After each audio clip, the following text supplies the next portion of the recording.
Hi, I'm Matt, I'm Kyle. and we live in Solvang, California, We run the Rainbow House Inc. and Wonder Child.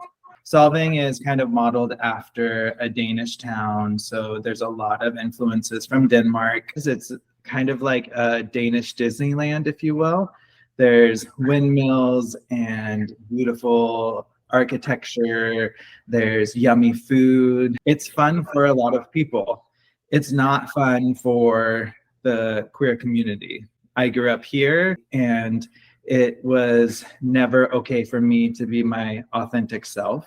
I didn't come out till my mid 20s after I had moved away for 4 years. There's hate crimes that are still happening. There's flag burnings. There's swastikas painted on the walls of the high school. I've been spit upon. I don't feel comfortable holding hands with my husband walking down the street. We just went through it with the city council just over banners during Pride Month, and to see people who oppose any representation, those are people that I have known my entire life, locals who I have a personal connection with, who are saying what you stand for and for the life that you want to live. It's not okay, and we're not okay with it. Living in New York City, I'm so used to having a huge community here and like a lot of public support, and like we still have hate crimes in the city here and there. Like we still have it here, but not to that extent. That sounds really, really tough. With all of this hate and discrimination that is happening, we have felt a tremendous amount of support in times where there is a crisis or just blatant homophobia happening. The community really has come through. When the flag burning happened, the whole community came together. They re-raised a flag. When we were doing all of this stuff with the city council, we had so many people that showed up speaking on our behalf and in support. It was incredible, because when it first started, it literally felt like just two gay guys going against the whole city. But by the end of it, I think we rallied and have a pretty good tribe.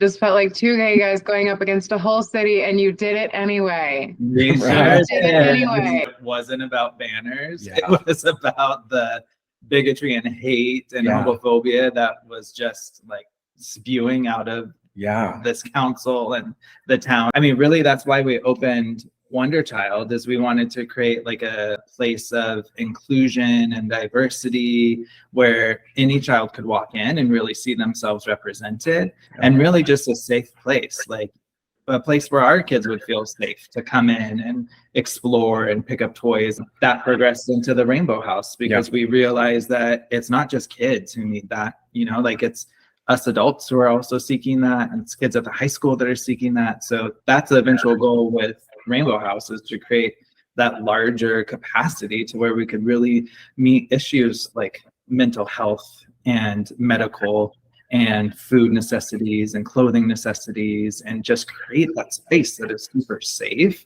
Because I mean, leaving some of these council meetings, I didn't feel safe walking to my car by myself. Like that should not happen. The council meeting, we brought our kids with us. We really wanted them to see how the city governs and how you apply for something, you create something, you stand up for what you believe in. And it was just the complete opposite of that. We had to take our kids out of the room. The hostility from the people who opposed it was tangible. Our 11-year-old and 6-year-old were with us, and they could really interpret what was happening, even if they didn't understand the words. Our 6-year-old, once that first council meeting was over where they denied the banners, he got into the car and he was like, "Daddy, is what happened to Martin Luther King gonna happen to you?" And I was he's 6 years old. And I'm like, "Babe, what do you mean?" And then he said, "Well, Martin Luther King used his voice and he stood up for what he believed in. And in the end, he wasn't there anymore." And I mean, that just as a parent, that was so devastating. He used to be so prideful of pride. And now it's kind of created a shadow over what it really is. They're terrified. It's really interesting that a lot of these anti-LGBTQ laws are being pushed forward with this argument that it's there to protect the children, and yet at the same time, queer families are our kids are getting affected. Our kids are being harmed by this. They say they're protecting children. What about our kids? Yeah. Well, like our kids say, what's the big deal? Why don't they like us? Or why don't they like you? Somebody even posted your children's pictures and names somewhere. Yeah. Somebody essentially doxed your children because you were fighting to keep pride in Solvang. Correct. Yeah. It had their pictures, it had their names, it had what school they went to. It makes the work that you two are doing that much more important, you know, like standing your ground in a place where it is this hostile towards you.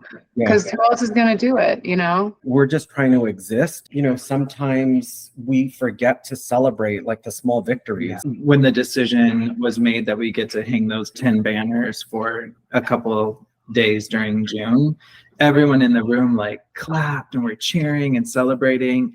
And I caught myself just sitting there going, okay, what's next? Now that Solvang and the Valley has been painted into this homophobic, you know, city, we're getting a lot of emails, texts, phone calls from business leaders, store owners, city leaders, and even personal friends. Now everybody thinks that this place is homophobic. You need to change this narrative. It's Because so it is homophobic. I know, and it's like why is that burden on us? It's like, okay, you won, now you got to fix this. And it's like, you know, it wasn't a thing about winning. What we're trying to fix is just a place where we can live and, you know, not have to look over our shoulders. Also, I'm sorry, if a town doesn't want to be labeled homophobic, maybe the people living in it shouldn't act homophobic. Yeah. I'm really, really, really proud of the work that you two are doing out there. I can't imagine how difficult it is being in a place where your friends and people that you've known for years are just actively opposing any effort you're having to make queer families and children feel safe where they live. Let's throw some joy into this. Yay! We love joy. So you have Wonder Child is kind of a toy store, bookstore type of place. What's the most kind of inspiring thing that you've seen or interaction that you've had there? Oh my God, there is so many. We had a grandpa who came in and sat down with his grandson and opened up a book. I think it was Julian the Mermaid, because his grandson, you know, identified as Julian in that book. And he sat on the floor and read that whole book to his grandson. It was just amazing to see that interaction and to see that little boy looking at his grandpa in a totally different light.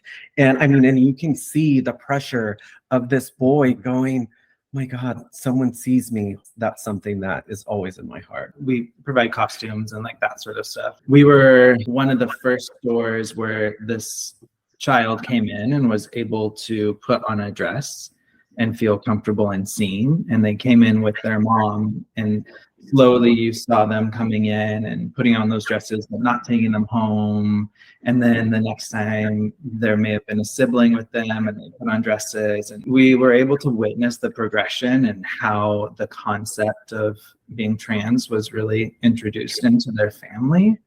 And we just went to a board meeting in support of that child being able to change pronouns and name within the school. It's a beautiful journey to see just the freedom of this little girl that is now able to be her authentic self. And she is the most beautiful creature you will ever experience. Yeah, she is. Oh, you're gonna make me cry. That's so important. As a non-binary person, the first time one of my friends dragged me to a store to help me go shopping, and we were in the men's section, and I just started crying in the dressing room at a Banana Republic, like hoping nobody would round the corner and see me. It's such an emotional experience. Yeah. And to be able to be a part of that and support of somebody going through that at such a young age is just, I'm literally tearing up. Yes, it is. Oh. That brings us so much peace. I mean, it's good. Yeah.